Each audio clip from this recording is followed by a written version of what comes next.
Hi guys, welcome back to the channel. Guys, నేను మీకు ఈ వీడియోలో ఏదైతే టాలీ ప్రైమ్లో క్రియేట్ చేసి ఉన్నామో కంపెనీ, ఆ కంపెనీని ఏ విధంగా ఆల్టర్ చేయాలి, ఓకేనా?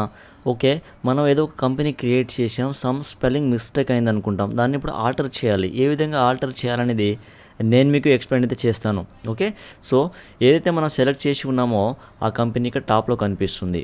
ఓకే, సో ఇప్పుడు దీన్ని నేను ఆల్టర్ చేద్దాం అనుకుంటున్నాను. సో అగైన్ ఇక్కడ కంపెనీలోకి వెళ్తున్నాను. సో ఇక్కడ కంపెనీలోకి వెళ్ళగానే ఆల్టర్ అనే ఆప్షన్ ఉంది చూడండి. సో దీన్ని ఎంటర్ చేయండి. సో ఈ విధంగా మనకు కంపెనీ నేమ్ వస్తుంది. ఈ కంపెనీ నేమ్ని మనం ఆల్టర్ చేయాలి. సో సమ్ స్పెల్లింగ్ మిస్టేక్ అయింది అనుకుందాం. ఓకే, సో స్పెల్లింగ్ మిస్టేక్ అయినప్పుడు మనం అయితే ఆల్టర్ చేసుకోవచ్చు, లేదంటే కంపెనీ నేమ్ మొత్తం కూడా మార్చవచ్చు.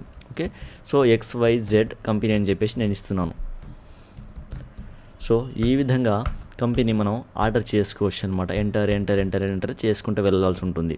ఓకే, సో అడ్రస్ ఏమైనా చేంజెస్ చేసుకోవాలనుకున్నట్లయితే అడ్రస్ కూడా చేంజెస్ చేసుకోవచ్చు. Company name, address, okay, mobile number, ఇదంతా కూడా పిన్ నెంబర్, ఇదంతా కూడా ఆల్టర్ చేసుకోవచ్చు అనమాట. ఓకే, సో ఈ విధంగా ఎంటర్ చేసుకుంటూ వెళ్ళాల్సి ఉంటుంది. తర్వాత యాక్సెప్ట్ ఎస్ అని చేసేస్తే మనం ఇందాక క్రియేట్ చేసి ఉన్న కంపెనీ ABC లిమిటెడ్ ఉండే, ఇప్పుడు చూడండి XYZ కంపెనీ అని చెప్పేసి ఆల్టర్ అయితే అయిందనమాట.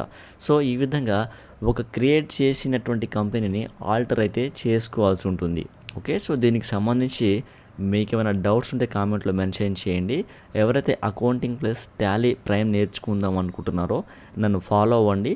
సో మీరు చాలా విషయాలు అయితే నేర్చుకుంటారు. ఓకేనా? సో గైస్, ఇది వీడియో అయితే. దీనికి సంబంధించి ఏమైనా డౌట్స్ ఉంటే కామెంట్లో మెన్షన్ చేయండి.